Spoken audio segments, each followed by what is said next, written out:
আসসালামু আলাইকুম এভরিওয়ান। অপরাধ গল্পের শেষ পার্ট। তো চলো বেশি কথা না কইয়া গল্প শুরু করা যাক। আমার বাবার চিৎকার শুনে আমার কলেজায় মুসুদ দিয়ে উঠলো। আমি এটা দেখে কিছু করতে যাব তার আগেই এসকে বলে উঠলো, আরে আরে মিরাজ চৌধুরী, হুদায় চিৎকার দিলা কেন? আমি তো তোমাকে কিছু করিনি। এসকের কথা শুনে বাবা চোখ খুলে দেখে সত্যি তো আমার তো কিছু হয়নি। আর এই কথা শুনে আমার কলেজায় যেন পানি আসলো। এসকে বলল, আরে তোমাকে কি করে মারতে পারি বিআই সাহেব? আমার মেয়ের একমাত্র হবু শ্বশুর, তোমাকে কি করে মারতে পারি বলো? কিন্তু এই রফিক চৌধুরীকে ছাড়বো না, তোকে মরতে হবে, তবে আমার মেয়ের বিয়ে খেয়ে। আর এই দিকে আমার আর সহ্য হচ্ছে না, ইচ্ছে করছে এখনই সবাইকে শেষ করে দিই। কিন্তু যখনই এসকে তার মেয়ের কথা বলল তখন ভাবলাম 14 গোষ্ঠী সবাইকে একসাথে ধরবো। আর আমি এইসব ভাবতে ভাবতে কেউ একজন বাইর থেকে ভিতরে আসতে আসতে বলল, সরি গাইস, আসতে একটু দেরি হয়ে গেল।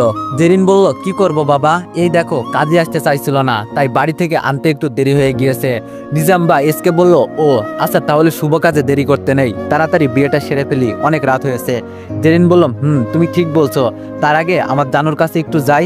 এটা বলে জেরিন আমার কাছে এসে বলল, ইস আমার জানুটা ব্যথা পাইছো বুঝি, তোমাকে এরা অনেক মারছে তাই না? সমস্যা নাই, সব বিয়ের পর পুষিয়ে দিবনি।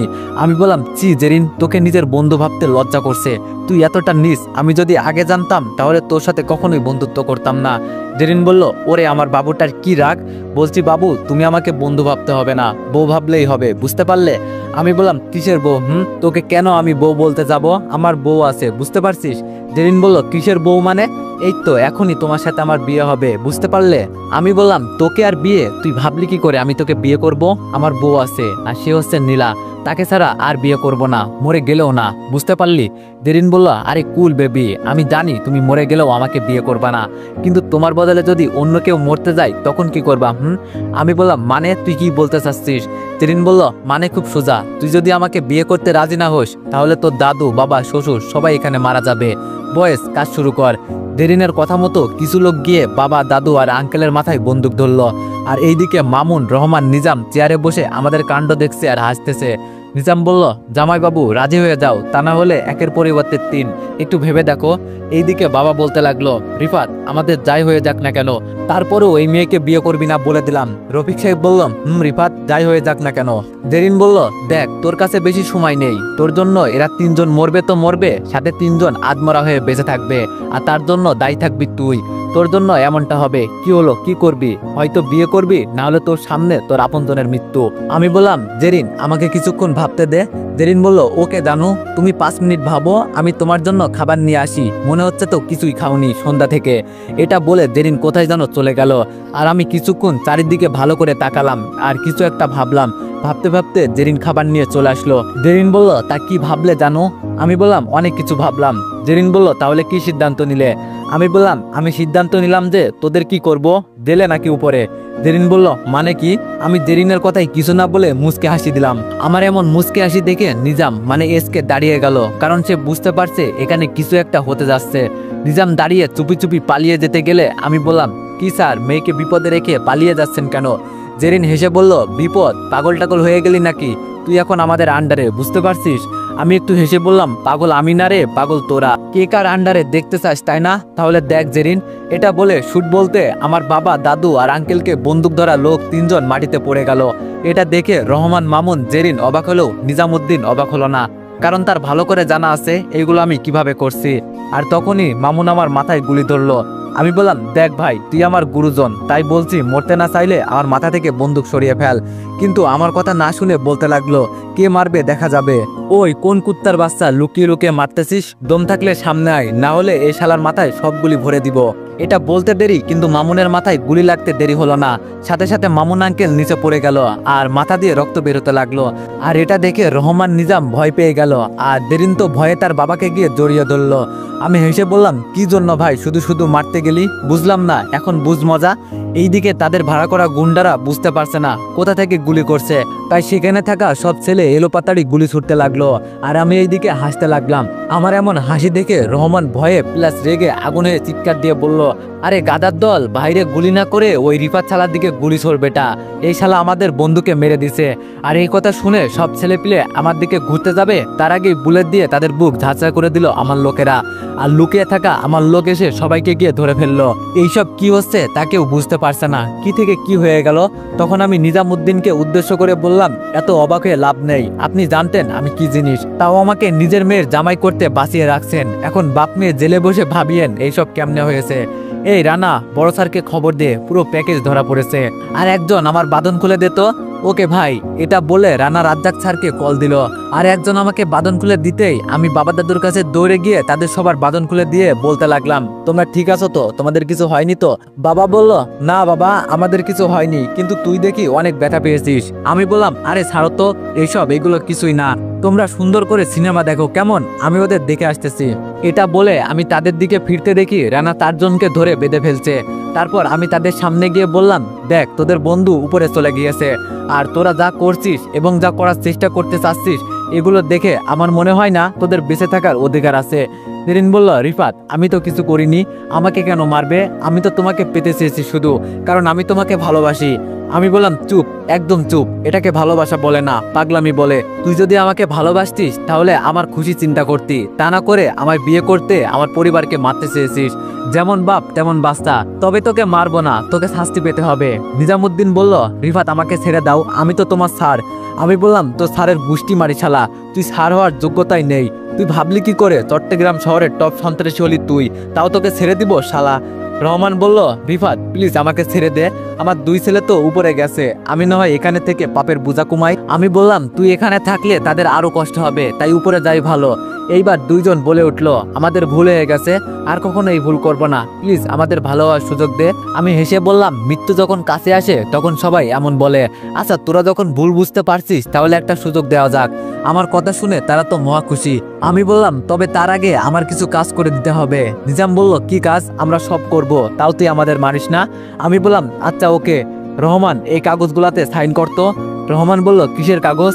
আমি বললাম, এটা হচ্ছে তোর আর গ্রুপ অফ কোম্পানির দলিল, যেটা এখন আমার নামে করে দিবি। আর এই কোম্পানি ভালো পজিশনে গিয়েছে আমার কোম্পানির কারণে। এই কোম্পানিতে যত টাকা ইনভেস্ট হয়েছে সব আমার কোম্পানির টাকা, তাই কোম্পানিও আমাদের বেশি কথা না বলে সাইন করে দে, বাঁচতে চাস তো। আমার কথা শেষ হতে রহমান সাইন করে দিল। আমি নিজামুদ্দিনকে বললাম, এই কাগজে তুই সাইন কর, যাই একটু আগে আমাদের কাছ থেকে নিয়েছিস। আমার কথা মতো নিজামুদ্দিন কাগজে সাইন করে দিল। আমি বললাম, গুড। এখন রহমান তুই বল, আমার বাপের মিথ্যা অপবাদ দিলি কেন? তারপর রহমান বলতে শুরু করলো, প্রথমত আমি, নিজাম, রফিক আর তোর আব্বু এরা বন্ধু, আমাদের আলাদা আলাদা বিজনেস আছে, কিন্তু তোদের কোম্পানি সবার আগে বড় হয়ে গিয়েছে, তাই মামুনকে তোদের কোম্পানিতে পাঠালাম যাতে তোদের কোম্পানি ডাউন হতে থাকে, কিন্তু তোর বাবার জন্য পারলাম না, তাই যে কোনো কিছু করে তোর বাবাকে সামনে থেকে সরিয়ে দিলাম। আমি বললাম, ভাই তোদের আর কিছু বলতে হবে না, এখন সময় হয়ে গেছে উপরে যাওয়ার। এটা বলে রহমানের মাথায় বন্দুক ধরলাম। রহমান বলল, দেখ রিফাত। আমি বললাম, চুপ, একটা কথাও বলবি না, তোকে বাঁচিয়ে রাখলে আমি জনগণের কাছে অপরাধী হয়ে যাব, যেটা আমি হতে চাই না। গুড বাই, ছেলেটার সাথে ভালো থাকিস। এটা বলে গুলি করে দিলাম, সাথে সাথে মন্ত্রী রহমান মরে গেল। তারপর রানাকে বললাম, রানা এই মেয়েকে এখান থেকে নিয়ে যা। রানা বলল, ওকে ভাই। তারপর আমার কথা শুনে রানা জেরিনকে নিয়ে চলে যেতে লাগলো। এইদিকে আমি এইবার ধরলাম নিজামুদ্দিনকে। কি স্যার, কি ভাবছেন? নিজাম বলল, ভাবছি তুই এইসব মার খাওয়ার আগেও করতে পারতি, কিন্তু এত কিছু পর করলি কেন? আমি একটু হেসে বললাম, আমার অবাক লাগে ভাবতে, তুই এত বড় মাফিয়া হলি কেমনে? আবার আর্মি অফিসার, বুঝতে পারলাম না কোন কোটা দিয়ে আর্মি অফিসার হলি রে ভাই? নিজাম বলল, টাকার কোটায়। আমি বললাম, হতে পারে, এটা তো বাংলাদেশ, সম্ভব। যাই হোক, তোর ভাবনাটা ক্লিয়ার করে দি। প্রথমত তুই যে এসকের লোক এটা আমার ধারণা ছিল, বাট এসকে হবে এটা জানি না। দ্বিতীয়ত আমি শুরু থেকে সব করতে পারতাম, কিন্তু তোকে ধরতে এবং তোর মুখ দেখার জন্য কিছু করিনি। সবশেষে 14 গোষ্ঠী আসার পর আমার কাজ শুরু করলাম। তাহলে এখন আমার কাজ শুরু করি কেমন? এটা বলে নিজামুদ্দিনের মাথায় বন্দুক ধরে যখনই গুলি করতে যাব তখনই জেরিন রানাকে ধাক্কা দিয়ে তার কোমরে থাকা গুলি বের করে আমাকে শুট করে দিল। সাথে সাথে আমি অনুভব করলাম আমার পেটে কেউ গুলি মারছে। আমি পেট ধরে নিজামুদ্দিনের মাথায় গুলি করে বসে পড়লাম, আর তার আগে একটা লোক জেরিনের 4-5টা গুলি করে দিল। জেরিন হেসে বলল, আমি তোকে ভালোবাসি, আর আমি যদি তোকে না পাই তাহলে কাউকে হতে দিব না, এখন মরেও শান্তি পাবো। এটা বলে ছটপট করতে করতে জ্ঞান হারালো। আর এইদিকে দাদু রফিক আঙ্কেল দৌড়ে আমার কাছে এসে আমাকে দাদু ধরে বলল, এই রানা তাড়াতাড়ি অ্যাম্বুলেন্স ডাক। আর আমি তো দাদুর দিকে তাকিয়ে একটা হাসি দিলাম, কারণ আমার কেন জানি মনে হচ্ছে আজ আমি গভীর ঘুমে তলিয়ে যাব, যেখান থেকে আমাকে আর তুলতে পারবে না কেউ। কারণ এক তো মাথায় প্রচুর ব্যথা করছে, আরেকে তো গুলি খেলাম। একবার চোখ বন্ধ করতে পরিবারের সবার মুখ ভেসে উঠলো। জানি না তাদের সাথে দেখা হবে কিনা। দাদু আজ আমি সফল, কারণ আমি দেশের জন্য লড়াই করে মরতেছি। দাদু বলল, এটা বলিস না, তুই আবার আমাদের মাঝে আসবি। তুই চোখ খোলা রাখ দাদু ভাই, আমরা আছি, তোর কিচ্ছু হবে না, আমরা আছি তো দাদু ভাই। দাদুর কথা শুনে মুচকে একটা হাসি দিয়ে বললাম, দাদু ভাই, বাবা, মা নেহালকে দেখে রাখিও কেমন, আমি ছাড়া তো তাদের কেউ ছিল না। রফিক আঙ্কেল কান্না করতে করতে বলছে, এমন কথা বলিও না বাবা, তোমার কিছু হবে না, দেখে নিও। আমি বললাম, আঙ্কেল নীলাকে সামলে রাখিয়েন, ওর যাতে কিছু না হয়, আর ওকে বলবেন আমার জন্য একদম কান্না না করে। তখনই আমার বাবা এসে বলতে লাগলো, তুই যদি এমন কথা আর বলিস তাহলে তোকে একদম মেরে ফেলবো।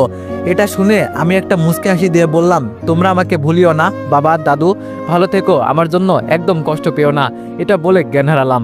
আমি চোখ খোলাতে নিজেকে নিজের রুমে আবিষ্কার করলাম, তার মানে আমি মরিনি, বেঁচে আছি। তাহলে তখনই অনুভব করলাম আমার ডান হাত ভারী হয়ে আছে। তাই ডান হাতের দিকে তাকাতেই দেখি নীলা বসে আমার হাতে মাথা রেখে ঘুমিয়ে আছে। দেখলাম মেয়েটা শুকিয়ে গিয়েছে, মনে হয় ঠিকমতো খায় না, ঠিকমতো ঘুমায় না, চোখের নিচে কালো দাগ পড়ে গিয়েছে, আগের মতো চেহারায় উজ্জ্বল ভাবটা নেই। নীলার দিকে তাকিয়ে এইসব ভাবছি, তখনই দেখলাম নীলা নড়াচড়া করছে। তাই আমি ঘুমের ভান ধরলাম। এইদিকে নীলার ঘুম ভাঙতে আমার দিকে এক দৃষ্টিতে তাকিয়ে আছে আর বলছে, এই রিফাত, আর কত ঘুমাবা? এইবার তো ওঠো, আজ 3 দিন ধরে তোমার সাথে কথা বলতে পারছি না। আমি তো অবাক, আমি 3 দিন ধরে অজ্ঞান হয়েছিলাম। নীলা বলল, তুমি আমার উপর রাগ করে আছো ওই দিনের জন্য? যদি রাগ করো তাহলে সরি বাবু, তারপরও আমার সাথে কথা বলো। এই তুমি যদি আমার সাথে কথা না বলো তাহলে আমিও তোমার সাথে কথা বলবো না, বলে দিলাম। প্লিজ ওঠো, প্লিজ প্লিজ ওঠো না, আমি যে আর অপেক্ষা করতে পারছি না, বলে আমাকে জড়িয়ে ধরে কান্না করতে লাগলো। এইদিকে আমি নীলার কথা শুনে কি করব বুঝতে পারছি না। মেয়েটা আমাকে অনেক ভালোবাসে, আর কষ্ট দিলে হবে না, তাই আমি নীলাকে জড়িয়ে ধরলাম। এইদিকে নীলা জড়িয়ে ধরে কান্না করার সময় হঠাৎ অনুভব করলো তার পিছনে হাত দিয়ে জড়িয়ে ধরছে। নীলা পিছনে মাথা ঘুরিয়ে দেখে আমার হাত, কিন্তু নীলা কিছু না বলে আবার কান্না করতে করতে বলল, তুমি আমাকে প্রতিদিন এইভাবে জড়িয়ে ধরো, কিন্তু যখনই সবাইকে ডাকতে যাই তখনই তুমি আবার আগের মতো ঘুমিয়ে থাকো। তুমি একদম পচা, আমার কথা শোনো না, তুমি আমাকে একটুও ভালোবাসো না, তুমি পচা রিফাত, তুমি পচা। তখনই আমি বলে উঠলাম, কে বলছে আমি পচা? নীলা বলল, কে আবার? নীলা আর কিছু না বলে চারিদিকে তাকিয়ে বলল, কে বললো এই কথাটা, কে এখানে? আমি বললাম, আমি তো তোমার জামাই বলছি। এটা বলতে নীলা আমার দিকে ঘুরে দেখে আমি চোখ খুলে তার দিকে তাকিয়ে আছি। নীলা আমার চোখ খোলা দেখে কিছুক্ষণ একদিনে আমার দিকে তাকিয়ে আছে, আর আমি তাকিয়ে আছি নীলার শুকিয়ে যাওয়া মায়াবী চেহারার দিকে। এইভাবে কতক্ষণ তাকিয়েছিলাম বলতে পারবো না। হঠাৎ করে নীলা আমার গালে মুখে চুমু করতে লাগলো। তার এমন কাজ দেখে আমি কি বলবো খুঁজে পাচ্ছি না। নীলা বলল, রিফাত, তোমার ঘুম ভাঙছে তাহলে? আমি বললাম, পাগলি, আমার ঘুম ভাঙছে। নীলা বলল, আচ্ছা তুমি শুয়ে থাকো, আমি সবাইকে খুশির কথা বলে আসি। এটা বলে নীলা দৌড়ে রুমের বাইরে চলে গেল। আমি বললাম, পাগলি একটা, আমি অনেক ভাগ্যবান, আমি নীলার মতো একটা জীবন সঙ্গী পেয়েছি। আল্লাহ, তোমার কাছে অনেক অনেক শুক্রিয়া। এইসব ভাবতে ভাবতে দেখি মা, বাবা, দাদু, আমার শ্বশুর শাশুড়ি সবাই হাজির। মা তো আমার কাছে এসে মাথায় হাত বুলাতে বুলাতে বলল, বাবা, তোর জ্ঞান ফিরছে তাহলে? আমি বললাম, মা। মা বলল, ডাক্তার বলছিল 4 দিনের মধ্যে যদি তোর জ্ঞান না ফিরে আসে তাহলে তুই কোমায় চলে যাবি। জানিস তোর জন্য আমরা কত কান্নাকাটি করছি, আল্লাহর কাছে সবসময় দোয়া করতাম তোকে যেন সুস্থ করে দেয়। আমি বললাম, দেখো, আল্লাহ আমাকে সুস্থ করে দিছে। মা বলল, আমি আর তোকে ওই চাকরি করতে দিব না। একবার ছেলেকে হারাতে বসছিলাম, আর না, আমাদের কি কম আছে যে তোকে ওই চাকরি করতে হবে? আমি বললাম, না, তারপরও দেশের জন্য কাজ করতে ভালো লাগে, নিজের মধ্যে এক অন্যরকম আত্মবিশ্বাস জাগে। মা বলল, তুই যেটাই বলিস না কেন, আমি তোকে আর ওই কাজ করতে দিব না। দাদু বলল, তুমি কেন? আমরা কেউকে আর ওই কাজ করতে দিব না। আমি বললাম, আচ্ছা ঠিক আছে, আমি আর করব না। এখন খুশি? মা বলল, খুশি। রফিক আঙ্কেল বলল, জানো বাবা, আমরা তো প্রায় ধরেই নিছি তুমি কোমায় চলে যাবা, কিন্তু নীলা, তার বিশ্বাস ছিল তোমার নাকি জ্ঞান ফিরবে। তখন আমার শাশুড়ি বলল, দেখো, আমার মেয়েটার দিকে তাকিয়ে দেখো, তোমার সেবা করে কিন্তু নিজে ঠিক মতো খায় না, সারাদিন তোমার রুমে বসে কান্না করতো। এটা শুনে নীলার দিকে তাকাতেই দেখি নীলা নিচের দিকে তাকিয়ে আছে। আমি বললাম, তা আমাকে হাসপাতাল থেকে কখন আনলে? বাবা বলল, কাল রাতে আনছি, কারণ ডাক্তার বলছে তুই পুরো সুস্থ, কিন্তু মাথায় চোট পাওয়ার কারণে কোমায় চলে যাওয়ার সম্ভাবনা ছিল। আর ডাক্তার তো বলে দিছে কাল রাতে তুই নাকি কোমায় চলে গেছিস। এটা শুনে নীলা ডাক্তারকে কত কিছু না বলল। আমি বললাম, ও তার জেরিন কি মারা গেছে নাকি বেঁচে আছে? এই কথা বলতে নীলা বলে উঠলো, ওই কুত্তা এখনো ভালো হসনি, তার আগে ওই ডাইনির খোঁজ নেওয়া শুরু করে দিয়েছিস। সে তোকে মারতে চেয়েছে গাধা, তারপরও কেন ওর প্রতি তোর এত টান? আমি বললাম, আরে তুমি এমন রাগ করছো কেন? আমি তো বলছি মারা গেছে নাকি বেঁচে আছে। নীলা বলল, তো বেঁচে থাকলে বুঝি বিয়ে করতে? তার আগে তুই এটা ভাবলি কি করে সে বেঁচে যাবে আর আমি তাকে বাঁচতে দিব? তার সাহস কত আমার কলিজাকে নাকি মেরে বেঁচে যাবে? এইদিকে নীলার এমন রাগীভাবে কথা বলা দেখে সবাই আস্তে করে চলে গেল। তখন আমি তার হাত ধরে টান দিয়ে নীলের কাছে নিয়ে আসলাম। আমি বললাম, বাহ বাহ, এত রাগ আমার বউয়ের? নীলা বলল, রাখবো না তো কি, তুমি খালি আমার সামনে ওই মেয়ের নাম কেন নাও বুঝি না। আমি বললাম, তোমাকে রাগাতে? আসলে তোমার রাগী মুখটা দেখতে আমার অনেক ভালো লাগে। নীলা বলল, এমন রাগাতে রাগাতে দেখবা একদিন হারিয়ে যাব, তখন কাকে রাগাবা? এই কথা শুনে নীলার মাথায় আলতো করে একটা থাপ্পড় দিয়ে বললাম, এই পাগলি, আমাকে রেখে কোথায় যাবি? আমাকে ছেড়ে যাওয়ার কথা ভাবলে ঠ্যাং ভেঙে রেখে দিব। নীলা বলল, ওমা তাই বুঝি? আমি বললাম, আচ্ছা, অনেক ক্ষুধা লাগছে, যাও তোমার আর আমার জন্য খাবার নিয়ে আসো, আমি ফ্রেশ হয়ে আসি, কেমন? নীলা বলল, উপস, আমি ভুলেই গেছি তোমার যে ক্ষুধা লাগছে। এটা বলে আমার উপর থেকে উঠতে গিয়ে উঠলো না। আমি বললাম, কি হলো, আবার যাচ্ছ না যে? নীলা বলল, যাবো ঠিক আছে, কিন্তু তার আগে আমার এতদিনের পাওনা বাকি আছে, সেইগুলো দাও। আমি বললাম, পাওনা মানে? নীলা বলল, পাওনা মানে এতদিন যে ইয়েগুলো দাওনি সেইগুলো আর কি। আমি বললাম, আরে সেইগুলো পরে, এখন যাও তো দেখি। নীলা বলল, আচ্ছা পরে কি একটা নিব সেটা দাও। আমি বললাম, না পরে। নীলা আর কিছু বলতে না দিয়ে তার আগে আমার ঠোঁট দখল করে নিল। হঠাৎ করে তখনই দরজার সামনে এসে নিয়াল বলে উঠলো, আমি কিছু দেখি নাই। এই কথা শুনে তাড়াতাড়ি করে নীলাকে ছেড়ে দিলাম আর নীলা দৌড়ে নিচে চলে গেল। আমি বললাম, ওই নেহালের বাচ্চা, তুই এখানে কি? নেহাল বলল, ওই সময় ওয়াশরুমে থাকার কারণে তোমাকে দেখতে আসতে পারিনি, কিন্তু এখন এসে আমি কিন্তু কিছু দেখিনি। আমি বললাম, হালা, ভিতরে ঢোকার আগে নক করবি না? নেহাল বলল, নিজের দরজা বন্ধ করবে না আর আমি আসলেই দোষ। আচ্ছা ছাড়ো এইসব, এখন কেমন আছো? আমি বললাম, ভালো, তুই কেমন আছিস? নেহাল বলল, এতদিন ভালো ছিলাম, কিন্তু মনে হয় আর ভালো থাকবো না। আমি বললাম, হারামজাদা, আবার কি অঘটন ঘটাইছিস? নেহাল বলল, না না, কিছু না। আমি বললাম, আচ্ছা তুই থাক, আমি ফ্রেশ হয়ে আসি। নেহাল বলল, আমি আর থেকে কি করব, আমিও যাই। এটা বলে নেহাল চলে গেল আর আমি ফ্রেশ হতে গেলাম। জামা খুলতে দেখি পেটে এখনো ব্যান্ডেজ লাগানো। দেরিনকে আমি কত ভালো বন্ধু মনে করতাম, আর সে আমার সাথে এমন করলো। আফসোস লাগে মেয়েটার জন্য। বাপ তো গেল গেল, মেয়েকেও নিয়ে গেল। চিন্তা করছি আন্টির জন্য, তার কি হবে জানি না, তবে আশা করি উনি ভালো থাকবে। তারপর অনেক সাবধানে ফ্রেশ হয়ে রুমে যেতেই দেখি নীলা খাবার নিয়ে বসে আছে। নীলা বলল, তুমি এসেছো, বসো এখানে, আমি খাইয়ে দিই তোমাকে। আমি বললাম, লাগবে না, আমি খেতে পারবো। নীলা বলল, চুপচাপ বসে থাক, আমি বলছি খাইয়ে দিব মানে খাইয়ে দিব। নীলার রাগ দেখে আমি চুপচাপ বসে বললাম, আর নীলা আমাকে খাইয়ে দিতে লাগলো আর আমি নীলাকে। মেয়েটা একদম বাচ্চাদের মতো, যেটা বায়না ধরবে সেটা করেই ছাড়বে, এই জন্যই তাকে আমি এত ভালোবাসি। দুইজন খাওয়া দাওয়া শেষ করতে নীলা প্লেট নিয়ে নিচে চলে গেল আর আমি ফোনটা নিয়ে রাজ্জাক স্যারকে কল দিলাম। স্যার, আসসালামু আলাইকুম, কি অবস্থা? আরে রিফাত, সুস্থ হলে কখন? আমি বললাম, এই তো সকালে জ্ঞান ফিরলো। স্যার বলল, তাহলে আমি 2 দিন পর একটা অনুষ্ঠানের আয়োজন করছি, তোমাকে সম্মাননা দিতে, কেমন? আমি বললাম, স্যার এসবের কিছু দরকার নেই। স্যার বলল, কেন দরকার নেই? এত সাহসিকতার সাথে দেশকে তুমি রক্ষা করছো, আর তুমি বলছো এটার দরকার নেই? আমি বললাম, স্যার না, আমার এসব লাগবে না, তবে আপনাকে একটা কথা বলতে ফোন করছি। স্যার বলল, কি কথা? আমি বললাম, আমি আর এই চাকরি করব না। স্যার বলল, কি বলছে এইসব, চাকরি করবা না কেন? আমি বললাম, স্যার আমার পরিবার চায় না আমি এই চাকরি করি এবং তাদের সাথে থাকি, তাই। স্যার বলল, ওকে, তোমার ইচ্ছা, এখানে আমার কি করার আছে? আমি বললাম, ওকে স্যার, আজ রাখি, দরকার হলে কখনো স্মরণ করবেন আর কি। স্যার বলল, ওকে বাই, তোমাকে অনেক মিস করবো রিফাত। এই বলে ফোনটা কেটে দিল। তখনই মা, বাবা, দাদু, নিহাল, নীলা সবাই আমার রুমে এসে বসলো। আমি বললাম, কি ব্যাপার সবাই একসাথে? আম্মু বলল, অনেক দিন হয়ে গেল, সবার মুখে হাসি চলে গেছে, পরিবার থেকে আড্ডা গল্প এসব চলে গেছে, আজ সবাই মিলে হাসি ঠাট্টা করবো, কেমন? তখন নিহাল বলে উঠলো, আচ্ছা ভাইয়া, তোর আর ভাবির ভালোবাসা কেমনে হলো? আমি বললাম, আচ্ছা তাহলে শোন। তারপর সবাইকে শুরু থেকে সব বলে দিলাম। নিহাল বলল, বাহ বাহ, এত ভালোবাসা, তাহলে আমি রিক্সা থেকে নামার সময় একটা মেয়েকে থাপ্পড় দিব, তারপর থেকে আমাদের কাহিনী শুরু হবে, আর ভাবির মতো মেয়ে না হলে বিয়ে করব না। নিহালের কথা শুনে সবাই হাসতে লাগলো। এইভাবে সবাই মিলে হাসি মজা করতে করতে আজকের দিনটা এইভাবেই কেটে গেল। রাতে খাওয়া দাওয়া শেষ করে বিছানায় শুয়ে ফোন টিপছি, তখন নীলা এসে আমার ফোন কেড়ে নিল। আমি বললাম, ফোন কেন নিছো? দাও, ফোন দাও। নীলা বলল, আজকে আর ফোন দিব না, সেই সকাল থেকে ফোন নিয়ে, তা না হলে সবার সাথে কথা বলছো, কিন্তু এইদিকে আমি যে একা পড়ে আছি সেটার কোনো খেয়াল নেই। আমি বললাম, ও মা, তাই বুঝি? নীলা বলল, আমি বললাম, আচ্ছা বুকে আসো, তুমি আমাকে জড়িয়ে ধরে রাখো আর আমি তোমার সাথে গল্প করবো, কেমন? নীলা বলল, না, আমি গল্প করব না, আমি বললাম তাহলে কি? নীলা বলল আমি তোমাকে জড়িয়ে ধরে ঘুমাবো। আমি বললাম আচ্ছা এই ব্যাপার, আসো জড়িয়ে ধরে ঘুমাও। আমি বলতে দেরি নীলা আমাকে জড়িয়ে ধরে আমার বুকে মাথা রেখে গুটিসুটি মেরে শুয়ে পড়লো, পাগল একটা, পুরো বাচ্চা মেয়ের মতো করে। তারপর আমিও নীলাকে জড়িয়ে ধরে শুয়ে পড়লাম। কিছুক্ষণ যেতে না যেতে নীলা আবার বলে উঠলো, এই শোনো। আমি ঘুম ঘুম চোখে বললাম বলো। নীলা বলল সকালে তো তোমার ভাইয়ের জন্য পাওনাটা নিতে পারলাম না, এখন তাহলে নি। আমি বললাম উল্টা পাল্টা চিন্তা বাদ দিয়ে ঘুমাও। নীলা বলল এখন তো বলবা আমাকে ঘুমাতে, আমি পুরাতন হয়ে গেছি না, তাই আমাকে আর ভালো লাগে না। আমার আর কিছু বলতে হবে না, নানা রকম বাহানা, যাও লাগবে না কিছু, ঘুমাও। এটা বলে নীলা আমাকে ছেড়ে দিয়ে অন্যদিকে ঘুরে শুয়ে পড়লো। আমি বললাম যাক বাবা, আমি তো এমনি বললাম, এতে এত রাগ? নীলা বলল এমনি বলনি, সত্যি বলছো তুমি। তুমি এখন আর আমাকে ভালোবাসো না, কারণ আমি পুরাতন হয়ে গেছি। আমি বললাম কে বললো তুমি পুরাতন হয়ে গেছো? তুমি আমার কাছে সবসময় নতুন, আর আমি তোমাকে সবসময় ভালোবাসবো। আসো বুকে আসো বাবু। নীলা বলল দরকার নাই তোমার বুকে যাওয়া, আমি এখানেই ঠিক আছি। পাগলি মনে হয় অনেক বেশি রাগ করছে, তাই আমি নীলাকে জড়িয়ে ধরে বললাম আচ্ছা সরি, আর এমন কথা বলবো না, তুমি যত পাও না সব মিটিয়ে ফেলো। নীলা বলল ছাড়ো আমাকে, আধিক্যতা দেখাতে হবে না, যাও ঘুমাও।